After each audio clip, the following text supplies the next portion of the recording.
سلام فنوير تي في بمكتال تركبوا كبراتن كبران كم يتقلوا لم توصل 14 حملة تركب عند فرعان سلالو زيناتها توشت واتسان إنه زينات زغرب لكم لو متخليك تكاتلنا بخرب من دعدمكو أرسل زينات كقدم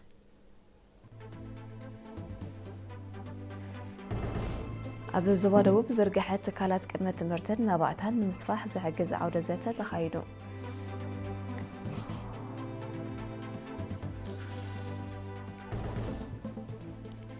هاجراوي كونفدريشن سرحتنياتات إيرترا أبو أسمرانا يا سلطنتي سلطنة وديبو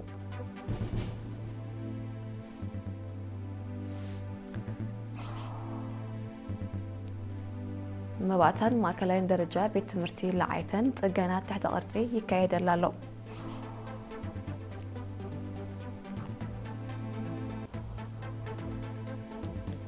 أمريكا عب محدرة متقابو هرموز نتجبرو متتاو ترير ملهاش كمتهبلو إيران تنكقا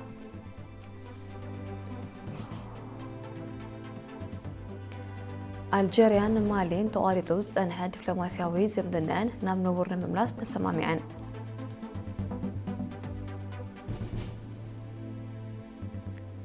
أب مونغو روسيان جرمنن دبلوماسياوي زي مكراو كخصات كم الزخيل يكلت علو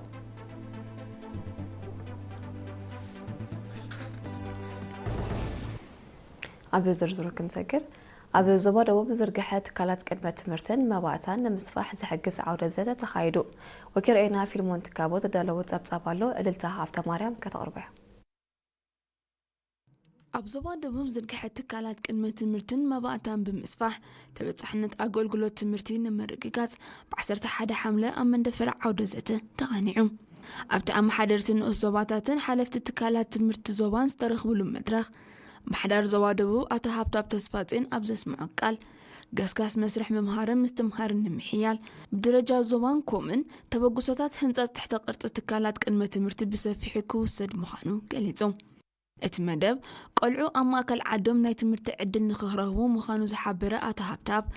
محدار زواد رمز محدارات كبابي بموههاد نحدثت تكالات تمرت زوع البوتاتات كأيسو كامزلو أبريهم حلافيج أنفر تمرت زوادو بممهر هبتزقي كدانا بوغنو عبز حلف 10 عامتات قطر تكالات كلمة تمرتي 130 حدن قطر تمهارو دما أستات 10 شح كامز نبرا بمتقاس عبز حلف عامت بستوست السقوم تقن أب 416 عدتات حدثت تكالات سلستخفتا قطرن بالعلى حمشت عطفي بزحتا مهارو دما بخلتا عطفي كامز زايدة أرديو زبزحا كابتن حدثت تكالات كلمة تمرتي أب جيزاوي هنطاتات سلازلوا نبقع تحت قرط إن مسجارن كسر حل مخانو بتوسخي كليتهم تساتفتي أبتقبال نايتوت إن حرزة كايد وزته زولوت أجاتات تموهر بعتب كسرح أسخيرهم وانا داريتر كفل محبرة وأقلقلوت أتوق على أبتسفى سلاسة أبزهابو مزازة مقال أقروت أقلقلوت تمرتي أب كل كوابيتات المسفاح زكايد زولو تعري أن مع انتك خون نفس وكف عدميون تمرت أخلق قلعة نما أدل تمرت نخقرب ولا دب نقحات كساتفو أزخيرهم أبزوادبو كاب كلمة تمرتي كساب كال درجات تزرقحة حدشين حدميتن شدوشن تكالات تمرتي اللوا هاجراوي كونفدريشن سرحتنياتات إيرترا نزودبو سلطناتات زحجز ناي أسلطنتي سلطنة وديبو كوزوار كوات نايت كونفدريشن زبعتحنا تحسطو بملكة تسابساب تداليلو أرتيا ماسمروم كتغربه هاجراوي كونفدريشن سرحتنياتات إيرترا مستكال سلطنان تمرتن أقلقلوت موياو مخرن مرمرن بمتحببار ناي أسلطنتي سلطنة وديبوم أبزي كابت شعتك 17 حملة بأسمراز تخايد سلطنة أبالات فتاميت أكال هاكوسة حلفت فدرشنات سرحتنياتات حلفت أبيات تصحفت هاكوسة أبزوباتاتن كالوت أكالات هاكوسة أنت ساتيفام السلطنة هاكوسة من سرحتنياتات بززامد نزودو بسلطناتات زحجز مصنع تقدم سلطنة من لاي سلطنتي مدلاو موكس سلطنة ميلا قراربا سلطنان مفتار بايتا ملس عنقالة أمونغو سلطنتن زتقالة نيروم أب هاكوسة حالا في كفل سلطنات مرتن ممعبال عام سبن أتومو لقيتا في الصحات يوناب زهابو مزازة مكال السلطنة قد محجي نزتوها بسلطنات هزدرع مخانو بمقلات سلطنتين نزقسمو تمرتي بقبرا والصراح كعمقوو تلابيوم إذا خمزيلين كله هاكوسة محيال نتفتات هزبا وركبات نايتو كونفدريشن زتكورزته أكايدوم حالا في هزبا ርክባት ሃኮሰ አቶ ግርማይ አብርሃም ንኽልሰ ሓሳባውን አድማሳውን ዕማማት ህዝባዊ ርክባት ብመንጽር መረዳእታ ሃኮሰ ወረቐት ከቐርብ እንከሎ ህዝባዊ ርክባት ሃኮሰ ካብ 2017 ንዝዓመሞ ንጥፈታት ዘጓነፎ ብድሆታትን ንምፍትሑ ዝተወስደ ስጉምትታትን ብዝርዝር አብርዮም ተሳተፍቲ ብግዲኦም ንጥፈታት ህዝባዊ ርክባት ንምህብታም ዝሕግዝ ሓሳባት አካፊሎም ኣብ መወዳእታ ምክትል ዋና ጸሓፊ ሃኮሰ አቶ ክብረአብ ኪዳነ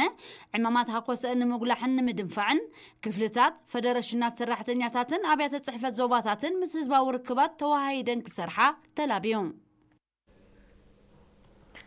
ጨንፈር ትምህርቲ ዞባ ሰሜን ወቅሕ ባህሪ ምትስራኽ መሻራክቱ በመዋሃድ ኣብ መባእታን ማእከላይ ደረጃ ቤት ትምህርቲ ላዕይተን ብልዕሊ 7,000 ናፋ ሙሉእ ጽገና ትሕቲ ቅርጺ የካይዳሎ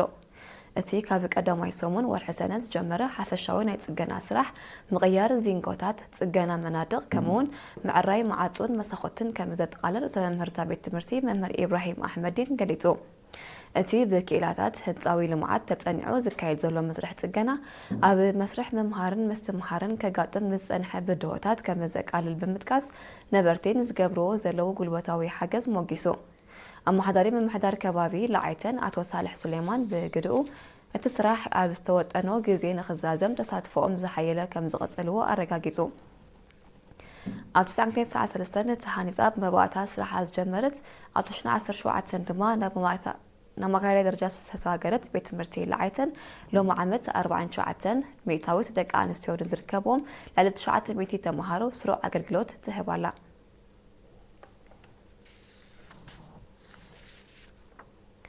ኣብ ንኡዘባ ሓልሓል ኣብ ሕጊ ዘሎ ኣፍልጦ ክብ ንምባል ንኣማሓዳርቲ ከባቢ ኣባላት ሽማግለ ዕርቂ ኣነባበርቲ ዓድን ወከልቲ ህዝቢ ሸሞንተ መምሕዳራት ከባብን ኣስተምህሮ ተዋሂቡ ኣብቲ ኣብ ሓውሲ ከተማ ሓልሓልን መለብሶን ዝተዋሃበ ኣስተምህሮ ኣዛዚ መደበር ፖሊስ ንኡዘባ ምክትል ተለንተ ገብረ ትንሳኤ ብርሃነ ኣብ ምክልኻል ገበናትን ሓደጋታት ትራፊክን ሰፊሕ መብርሂ ሂቡ ሰላምን ጸጥታን ከባቢ ንኽወሓዝ ህዝቢ ምስ ፖሊስ ዝገብሮ መተሓባበር ክዕዝዝ ብምልባው ተራከማዊ ፖሊስ ብቐሊል ከም ዘይጥመት ኣገንዚቡ ተሳተፍቲ ብወገኖም ኣብ ሕግን ድሕነት ከባብን ዘተኮሩ ኣስተምህሮታትን ሴሚናራትን ኣነቃቃሕቲ ስለ ዝኾኑ ብዝተወደበ መልክዕ ክስራሓሎም ኣተሓሳሲቦም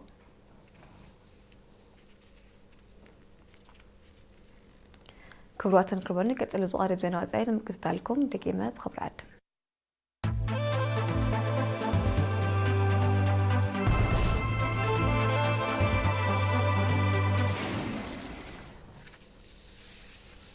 ኣብ ዜና ወጻኢ ክንሰግር ኣሜሪካ ኣብ ምሕደራ መጻወቦ ህርሙዝ ክትገብሮ ንእትኽእል ምትእትታው ተሪር ምላሽ ከም እትህበሉ ኢራን ኣጠንቂቓ ኢራን ናዝዝገለጸት ፕሬዚደንት ዶናልድ ትራምፕ ኣሜሪካ ነቲ ስትራቴጂካዊ ንግዳዊ መስመር ከተመሓድሮ ምዃና ድሕሪ ምግላጽ እዩ ፕሬዚደንት ትራምፕ ሃገሩ ነቲ መስመር ብምቁፅጻር ንንግዳውያን መራኸብ 20 ሚእታዊት ከም እተኸፍል እዩ ኣሚቱ ዘሎ እቲ ውጥን ተግባራዊ ምስ ዝኸውን ወታደራዊ ቅልውላው ዞባ ማእከላይ ምብራቕ ዝኸፍአ ኣንፈት ክሕዝ ምዃኑ ሓለዋ ሰውራ ኢራን ኣጠንቂቑሎ ኣሜሪካ ኣብ ልዕሊኣ ሓድሽ መጥቃዕትታት ድሕሪ ምጅማራ ኢራን ንመጻበቦ ሕርሙዝ ደጊማ ከም ዝዓፀወቶ ዝፍለጥ እዩ እዚ ከምዚ ኢሉ እንከሎ ፕሬዚደንት ትራምፕ ካብን ናብን ወደባት ኢራን ዝካየድ ምንቅስቓስ መራኸብ ደጊሙ ከም ዝረገጦ ሓቢሩ ምስዚ ኣብ ዝተኣሳሰር ምዕባለታት ኣሜሪካን ኢራንን ናብ ሎሚ 14 ሓምለ ኣብ ዘውግሐ ለይቲ ሓያል ምልውዋጥ መጥቃዕትታት ከም ዘካየዳ ተቓሊሑ ኣሜሪካ ትካላት መፍረ ሚሳይላትን ድሮናትን ኣብ ዝርከብዎም ዕላማታት ኢራን ክተጥቅዕ እንከላ ሓለዋ ሰውራ ኢራን ድማ ኣብ ስዑድ ዓረብ ሕቡራት ኢማራት ዓረብ ኩዌት ባሕሬንን ዮርዳኖስን ኣብ ልዕሊ ዝርከቡ ወታደራዊ መደበራትን ረብሓታትን ኣሜሪካ መጥቃዕቲ ኣካይዱ ኣሜሪካን ኢራንን ኩናት ብሰላም ንምዕራፍ ኣብ ዝሓለፈ ወርሒ ሰነ ናይ ምርድዳእ መዘክር እኳ እንተተፈራረማ ዳግማይ ምልውዋጥ መጥቃዕትታት ከም ዝጀመራ ይፍለጥ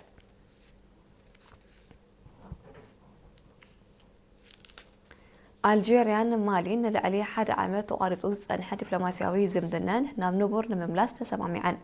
ከም ኣካላይ ስምምዕ ክለኣየረን ዳግማይ ክፉት ክገብራን ኣምባሳደራተን ክመልሳን ምዃነን ኣፍሊጠን ኣለዋ መራሕቲ ክልቲአን ሃገራት ማልያ 13 ሓምለ በብወገኖም ኣብ ዘውፅዎ መግለጺ ተበፂሑ ዘሎ ንምሕዝነት ሃገራቶም ናብ ንቡር ዝመልስ ስምምዕ ንምትግባር ከም ዝሰርሑ ኣፍሊጦም ألجيريا أب ورح ميازيا 2025 كل أيرا كم زتحست نزقلتها سبالو نفاريت مالي هاريما دحر مودقة زمدنا كلتين هاجرات كم زشح كارت أبصوات يردو እታ ነፋሪት ኣብ ግዝኣት ሃገሩ ከም ዝወደቐት ዝገለጸ መንግስቲ ማሊ ኣልጀርያ ሉዓላውነቱ ከም ዝጠሓሰት ኣብ እዋኑ መኽሳሱ ዝዝከር እዩ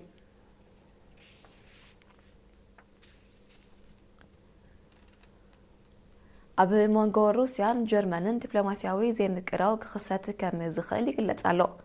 እዚ ዝተሓበረ ጀርመን ብሩስያ ከም እተፈጸመ ዝገለጸቶ ሳይበራዊ መጥቃዕቲ ከም እተኻየደላ ብምኽሳስ ንኣምባሳደር ሩስያ ጸዊዓ ተቃውሞ ኣድሕር ምግላጻ እዩ ነቲ ክሲ ዝነጸገት ሩስያ መቐጸልታ ናይቲ ሃገራት ምዕራብ ኣብ ልዕሊኣ ከቕርብኦ ዝጸንሓ ናይ እገዳታት ቅድመ ኩነት ምዃኑ ወቒሳ መንግስቲ ሩስያ ድሕርቲ ክሲ ኣብ ሃገሩ ንዝነጥፍ ኣምባሳደር ጀርመን ብምጽዋዕ ተቃውሞ ከም ዝገለጸ ኣፍሊጡሎ እዚ ከም ድል እንከሎ ምዚ ሓድሽ ዲፕሎማስያዊ ምዕባለታት ብዝተኣሳሰር ኤውሮጳዊ ሕብረት ኣብ ልዕሊ ዝተወሰኑ ውልቀ ሰባትን ትካላትን ሩስያ እገዳ ከም ዘጽደቐ ገሊጹ እቲ እገዳ መገሻታት ዝዓግትን ንዋይ ዘደስክልን ምዃኑ ዝጠቐሰ ኤውሮጳዊ ሕብረት ኣገዳሲ ምስ ዝኸውን ተወሳኺ ስጉምቲ ክወስድ ከም ዝኽእል ኣሚቱ ንስጉምቲ ኤውሮጳዊ ሕብረት ዝኾነነ መንግስቲ ሩስያ ከዓ ተመሳሳሊ መልሰ ግብሪ ከም ዝህበሉ ኣፍሊጡሎ ኤውሮጳዊ ሕብረት ኣቐዲሙ ምስ ኩናት ዩክሬን ብዝተኣሳሰር ኣብ ልዕሊ ሩስያ ናይ 20 ዙርያታት እገዳ ከም ዘጽደቐ ጸብጻባት የረድኡ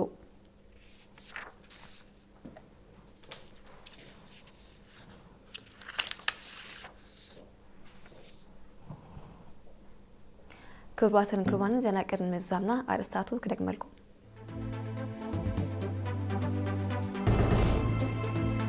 ኣብ ዞባ ደቡብ ዝርግሐ ትካላት ቅድመ ትምህርትን መባእታን ንምስፋሕ ዝሕግዝ ዓውደ ዘተ ተኻይዱ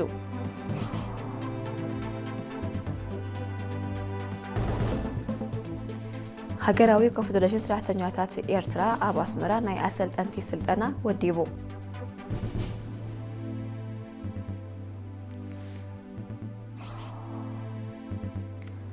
መባእታን ማእከላዊ ደረጃ ቤት ትምህርቲ ላዕይተን ጽገና ተሕተ ቅርጺ ይካየደላ ኣሎ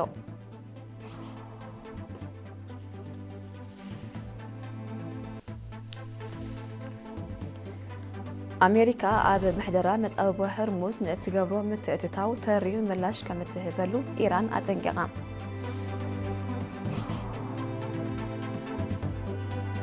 ኣልጀርያን ማሊን ተቋሪጹ ዝጸንሐ ዲፕሎማስያዊ ዝምድናን ናብ ንቡር ንምምላስ ተሰማሚዐን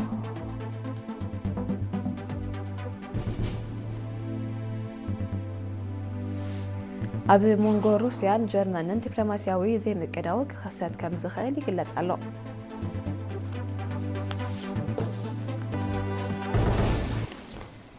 نمكتالكم مسكت مسترف مدبات إير تي في كحلقوكمي بوغنيغن رحمة عالتي